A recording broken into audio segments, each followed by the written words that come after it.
अधिकार दिलाया। नमस्कार, मैं सावित्रीबाई फुले बोल रही हूँ। उम्र के 90 वर्ष में ही मेरा विवाह ज्योतिबा गोविंदराव फुले जी से हो गया था। इन्हें मैं शेठ जी कहा करती थी। धीरे धीरे मुझे समझ आया कि जिनसे मेरा विवाह हुआ है वह कोई सामान्य व्यक्ति तो बिल्कुल नहीं है, लेकिन लाखों करोड़ों लोगों को जगाने वाला एक क्रांति सूर्य है। उनका मानना था कि हर पति ने अपनी पत्नी को पढ़ना लिखना तो सिखाना ही चाहिए। एक दिन तो वो स्लेट किताबें लेकर घर लौटे। उन्होंने कहा,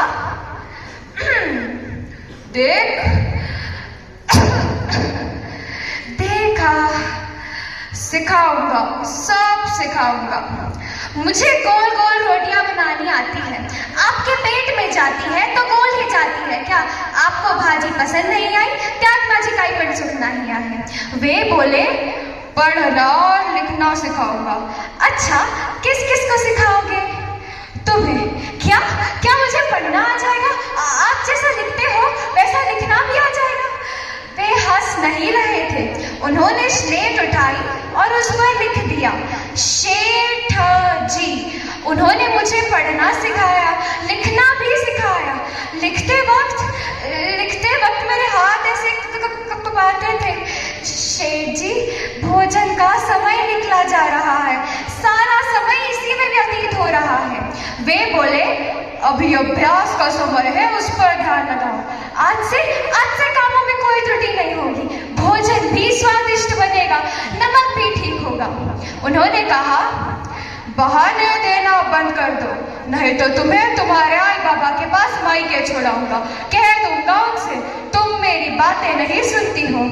मेरे इन कँपाते हुए हाथों को शेठ जी ने थामा। मुझे पढ़ना लिखना सब कुछ सिखाया। पता है मैंने अपना पहला शब्द क्या लिखा था?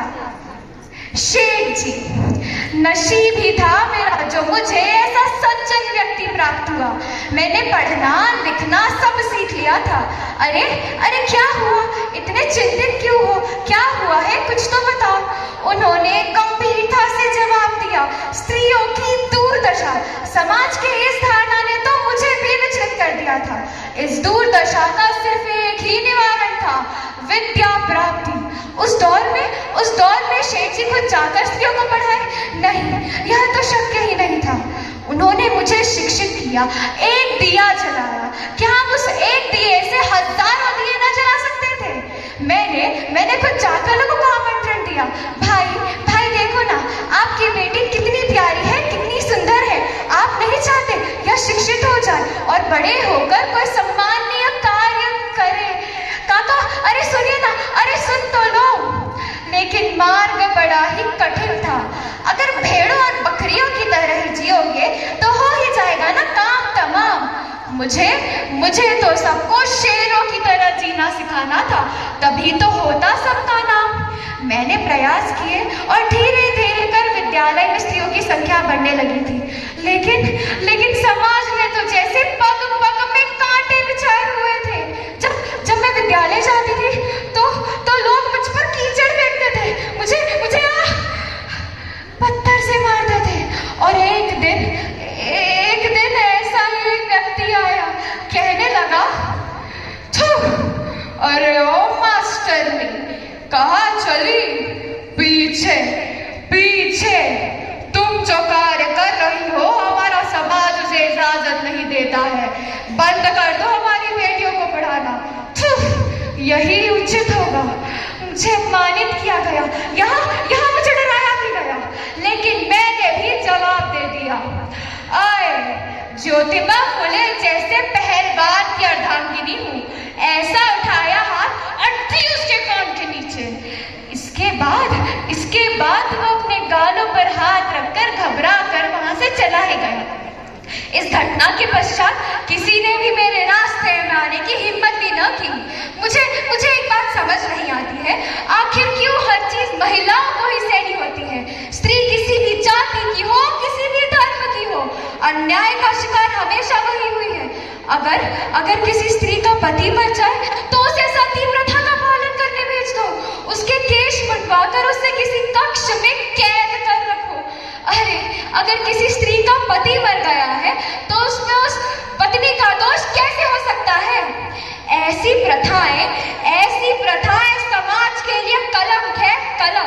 इसलिए मैंने आवाज उठाई, नारियों के केश मुंडन के विरुद्ध हड़तालें करवाई, दंगे हुए, मारपीट भी हुई, लेकिन नतीजा जरूर सामने आया।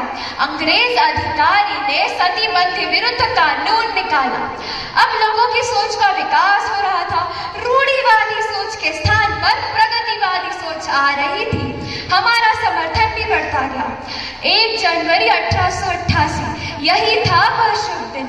इस दिन हमने देश के पहले बालिका विद्यालय की स्थापना की थी। मैं उस विद्यालय की पहली टीचर और बाद में पहली महिला प्रधान अध्यापिका भी बनी थी।